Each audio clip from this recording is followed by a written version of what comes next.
E eu quero contar que o recém-anunciado ministro da Justiça, Ricardo Lewandowski, já se posicionou sobre o uso da inteligência artificial nas eleições municipais. A promessa do futuro ministro é que vai atuar em conjunto com o Tribunal Superior Eleitoral e alertou que o uso ilegal dessas ferramentas pode ser crime contra o Estado Democrático de Direito. Ele disse o seguinte: nós vamos trabalhar em estreita colaboração com o TSE, especialmente por meio da Polícia Federal, para prevenir e reprimir o uso da inteligência artificial para fraudar as eleições.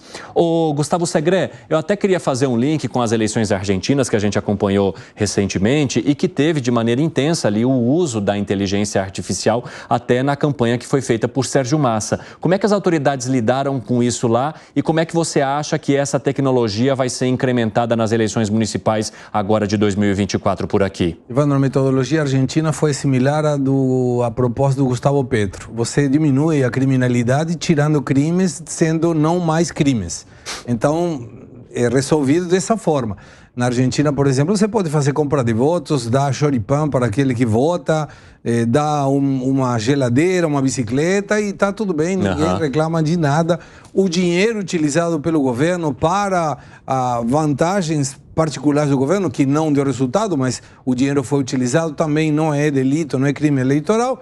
E a inteligência artificial foi usada, curiosamente, pelo Massa, um candidato da esquerda contra o Milei, o candidato da direita. Mesmo assim, não deu resultado. É muito difícil quando você tem inteligência artificial, porque realmente custa muito identificar a fidelidade do vídeo. E depois que aquele vídeo já atingiu milhões de pessoas, para você fazer um movimento contrário de desmentir, não há garantia de que você vai chegar nas mesmas pessoas que aquele vídeo impactou. Mas eu gostaria de ver, chegado a hora, se tiver algum delito eleitoral de algum candidato simpático, subjetivamente, a algum dos ministros do TSE ou ao próprio ministro da Justiça, Lewandowski, qual será a posição deles? Porque até aqui a gente vê um monte de coisas, fake news e coisas que não podem ser ditas, não podem ser utilizadas, não podem ser vinculadas somente para um lado. O outro lado pode fazer tudo que não tem problema. Pode chamar de genocida o presidente Bolsonaro, que ninguém reclama de nada. Não, ninguém reclama de nada. Então, a dúvida é qual vai ser a posição se tiver o uso indevido da inteligência artificial por parte da esquerda. Estou ansioso por ver esse jogo. Ô Piperno, o que a gente tem acompanhado por parte até do Tribunal Superior Eleitoral são vários recados, né, sobre o uso dessa inteligência artificial, como se fosse um aviso. Olha, campanhas, tomem cuidado porque a gente vai cair em cima dessa situação. Você acredita que realmente deva haver motivo para preocupação com a IA nessa campanha municipal deste ano aqui no Brasil? Claro que tem motivos para isso e, aliás, a esquerda também já foi muito combatida em várias eleições e muitas peças feitas pela esquerda caíram. Posso até citar algumas. Mas, no caso, por exemplo, já que você citou a questão do genocida, eu vou falar um negócio para você. Eu acho que, por mais que tenha sido condenável a atuação dele na questão do combate à Covid, eu julgo ser impróprio chamá-lo de genocida por conta daquilo. Já falamos sobre isso algumas vezes. Porém, e eu sempre cito isso, até porque eu já publiquei esse vídeo em rede social algumas vezes, há um vídeo em que ele fala claramente o seguinte: bom, a ditadura deveria ter matado mais uns 30 mil. Você pegar lá as definições clássicas aí do que é genocídio, que fala, inclusive, e uma delas fala inclusive de extermínio de pessoas do próprio povo e tal, e isso se enquadra. E então, eu até sugiro para quem faça essa classificação, dá uma olhadinha nesse vídeo, quem não conhece. Aliás, essa entrevista é maravilhosa. Mas, gente, ó, eu vou até permitir que vocês discutam isso, mas eu quero depois que vocês voltem para o caminho da nossa discussão, tá? Senão, vocês vão ficar analisando se Bolsonaro realmente merecia o título de genocida ou não, e o que a gente tem para discutir não vai em frente. Mas vai lá, Segré.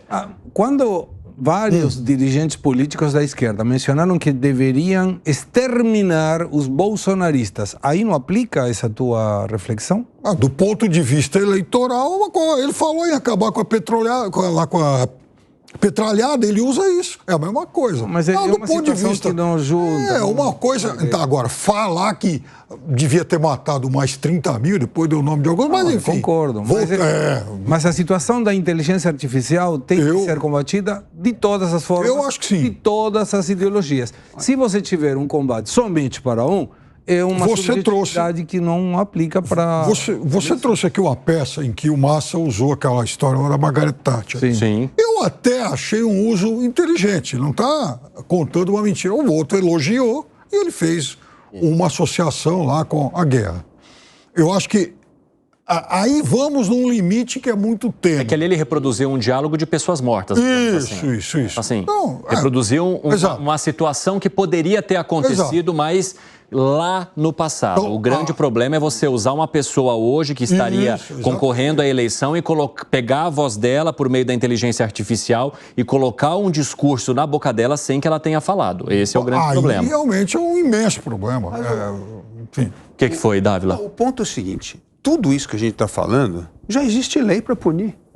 Já tem lei de difamação, já tem a lei da calúnia, tem a lei da injúria, já tem lei. Ou seja, a questão toda é que nós temos de acabar com o anonimato. Isso precisa acabar.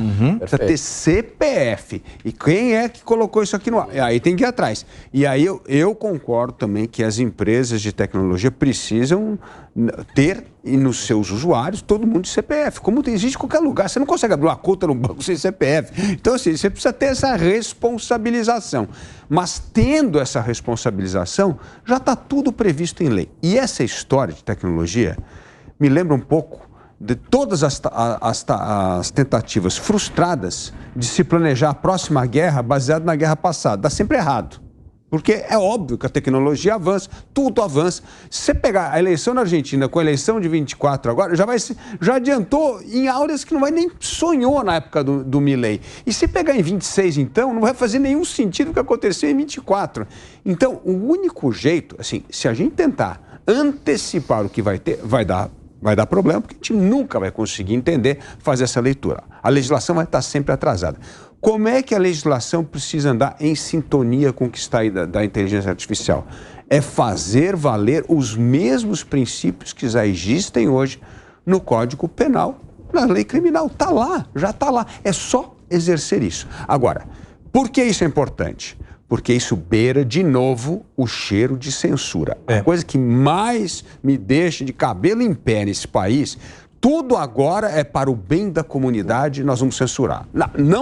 Não pode, é contra a Constituição, é contra o artigo 5º, inciso 4, que permite plena liberdade de opinião, de expressão e de pensamento no país. Aliás, a Constituição de 1988...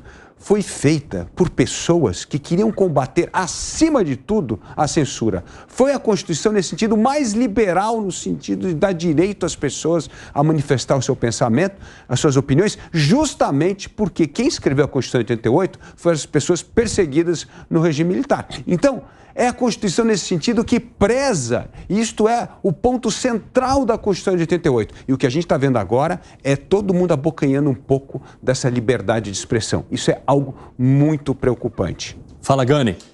Veja, o que me preocupa nessa questão que não é uma demanda da sociedade, uma vontade geral da sociedade, mas essa norma, ela é colocada, ou a tentativa de ser colocada, por um determinado grupo de interesse.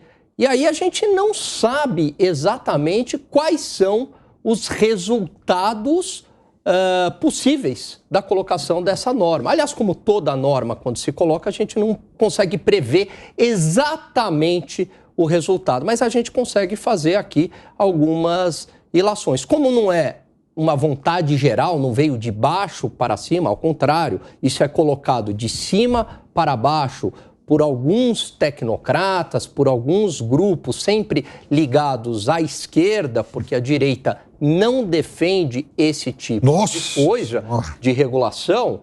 Não.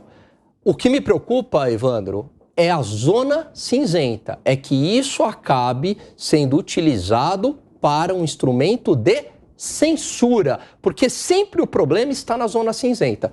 Pegando um caso claro, se a gente colocar aqui uma fala criminosa na boca de um candidato, esse caso é muito claro, merece punição, né? E tem que ter identificação, com certeza. Agora, e se a gente utilizar a inteligência artificial para fazer uma determinada crítica a um político? Essa crítica pode ser interpretada como fake news, porque afinal de contas a crítica agora não foi validada pela ciência, né? A gente viu durante o processo eleitoral algo muito mais delicado. A gente viu a tal da desordem informacional. Chegamos ao ponto do TSE falar, olha, o fato é verdadeiro, o fato existiu, a realidade ela é verdadeira. No entanto, leva a uma conclusão falsa. Se a gente chegou a esse ponto durante o processo eleitoral, por que a inteligência artificial também não poderá ser uma desculpa para a censura? Se menção a um fato verdadeiro também foi motivo de censura e o próprio tribunal se envergonha disso, ora, por que então a inteligência artificial não pode ser um precedente perigoso para a censura?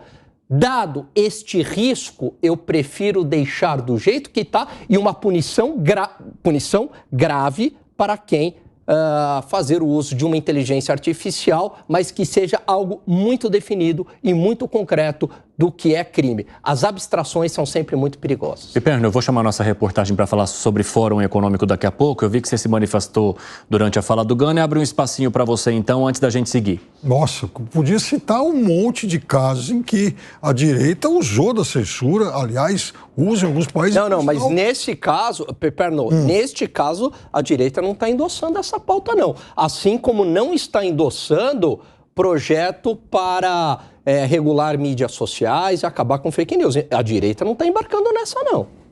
Bom, estou falando de agora.